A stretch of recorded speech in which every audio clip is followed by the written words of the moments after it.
एक बार की बात है, राजा अकबर अपने दरबार में बैठकर कुछ विचार कर रहे थे। तभी अचानक उन्हें ख्याल आया कि उनकी दाढ़ी और बाल काफ़ी बढ़ गए हैं। इस ख्याल के आते ही उन्होंने अपने एक दरबारी को बुलाकर नाई को फौरन हाजिर होने का संदेश भिजवाया। राजा का संदेश मिलते ही नाई महल पहुंच गया। महल पहुंचकर नाई राजा की हजामत बना ही रहा था कि कहीं से एक कौवा वहां आकर बैठ जाता है और काऊ काऊ करने लगता है। राजा अकबर नाई से पूछते हैं, ये कौवा काऊ काऊ क्यों कर रहा है? इस पर नाई जवाब देता है, यह आपके पूर्वजों का हालचाल बताने आया है। नाई के इतना कहते ही राजा अकबर आश्चर्य से पूछते हैं, तो बताओ फिर यह कौवा मेरे पूर्वजों के बारे में आखिर क्या बता रहा है? राजा के इस सवाल पर नाई कहता है, ये कौवा कह रहा है कि आपके पूर्वज स्वर्ग में मुसीबत में हैं और काफी परेशान हैं। उनका हालचाल लेने के लिए आपको अपने किसी करीबी को स्वर्ग भेजना चाहिए। नाई की यह बात सुनकर राजा अकबर और भी हैरान हो जाते हैं। राजा अकबर आश्चर्य से नाई से पूछते हैं, आखिर किसी इंसान को जिंदा स्वर्ग में कैसे भेजा जा सकता है? राजा के इस सवाल पर नाई जवाब देता है, महाराज, मेरी नज़र में एक पुरोहित है जो इस काम को अंजाम दे सकता है। बस आप इस काम के लिए अपने किसी करीबी को स्वर्ग जाने के लिए राजी कर लीजिए। नाई के इस आश्वासन पर राजा अकबर तैयार हो जाते हैं और दरबार में अपने सभी करीबी दरबारियों को बुलाते हैं। राजा के आदेश पर सभी करीबी दरबारी राजा अकबर के सामने हाजिर हो जाते हैं। सभी दरबारी राजा से अचानक बुलाने की वजह पूछते हैं। इस पर राजा उन्हें नाई के साथ हुई सारी बात सुनाते हैं। राजा की बात सुनकर सभी दरबारी एक मत में बीरबल का नाम आगे रखते हैं।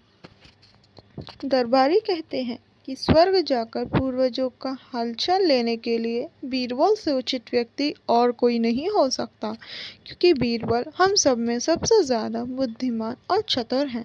इसलिए स्वर्ग में आपके पूर्वजों का हालचाल लेकर वह उनकी परेशानी का हल आसानी से निकाल सकता है।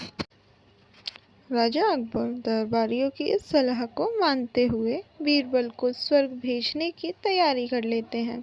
इस बात का पता चलते ही बीरबल शहंशाह अकबर से पुरोहित को बुलाकर स्वर्ग भेजने की विधि के बारे में पूछते हैं।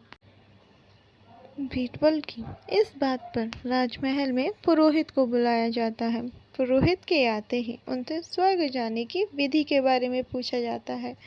पुरोहित बताते हैं, आपको यहीं पास में मौजूद एक घास के ढेर में भेजा जाएगा। बाद में उस ढेर में आग लगा दी जाएगी, फिर कुछ मंत्रों की शक्ति से आपको स्वर्ग भेज दिया जाएगा। स्वर्ग जाने की पूरी प्रक्रिया जानने के बाद बीरबल राजा अकबर से करीब 11 दिन का समय मांगते हैं और पुरोहित को 11 दिन बाद बुलाने की बात कहते हैं। वह कहते हैं, मैं स्वर्ग जा रहा हूँ और कितने दिन मुझे लौटने में लगेंगे, इस बारे में निश्चित तौर पर कुछ भी कहना मुश्किल है। इसलिए स्वर्ग जाने से पहले एक बार मैं अपने परिवार से मिलना चाहता हूँ और कुछ समय बिताना चाहता हूँ। बीरबल अपने घर जाने के लिए महल से रवाना हो जाते हैं। देखते ही देखते 11 दिन बीत जाते हैं। 12वें दिन बीरबल स्वर्ग जाने के लिए राजा अकबर के सामने हाजिर होते हैं। पुरोहित को बुलाया जाता है और बीरबल को स्वर्ग भेजने की तैयारी की जाने लगती है।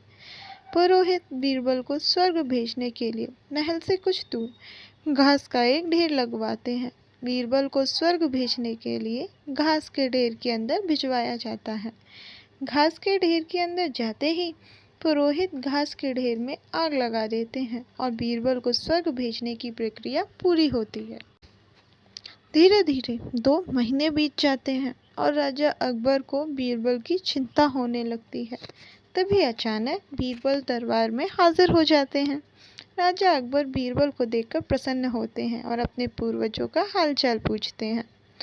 तब बीरबल बताते हैं, आपके पूर्वज काफी खुश हैं और मजे में हैं। उन्हें बस एक ही तकलीफ है कि उनकी दाढ़ी और बाल काफी बड़े हो गए हैं, जिन्हें काटने वाला स्वर्ग में कोई नाई नहीं है। इसलिए वहाँ उन्हें एक नाई की जरूरत है। बीरबल कहते हैं, ऐसे में हमें आपकी पूर्वजों के लिए एक अच्छे नाई को स्वर्ग भेजने की तैयारी करनी चाहिए। बीरबल की इस बात पर राजा नाई को स्वर्ग जाने का आदेश देते हैं।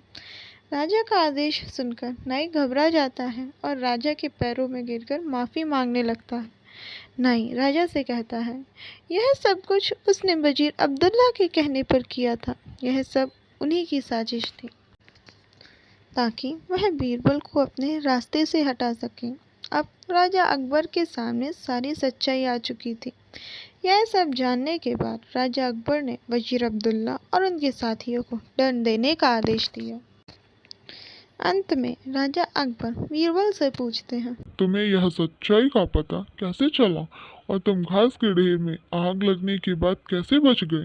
तब बीरबल जवाब देते हैं, आग के ढेर में जाने की बात सुनकर मुझे इस साजिश का अंदाजा हो गया था। इसी वजह से मैंने 11 दिन का समय मांगा। उन 11 दिनों में मैंने घास के उस ढेर वाले स्थान के नीचे से अपने घर तक एक सुरंग बनवाई। उस सुरंग के जरिए ही मैं वहां से बचकर निकल पाया। बीरबल की पूरी बात सुनकर राजा बहुत प्रसन्न हुए और बोले, वाह बीरबल वाह, यह काम केवल तुम ही कर सकते थे। इस कहानी से सीख मिलती है कि बड़ी से बड़ी परेशानी का हल आसानी से निकाला जा सकता है। Thanks for watching our video. उम्मीद करते हैं कि आपको हमारी आज की कहानी से कुछ सीखने को मिला हो। अगर हमारी वीडियो आपको अच्छी लगी तो वीडियो को लाइक, शेयर और कमेंट करके ज़रूर बताएं और चैनल को सब्सक्राइब करना ना भूलें।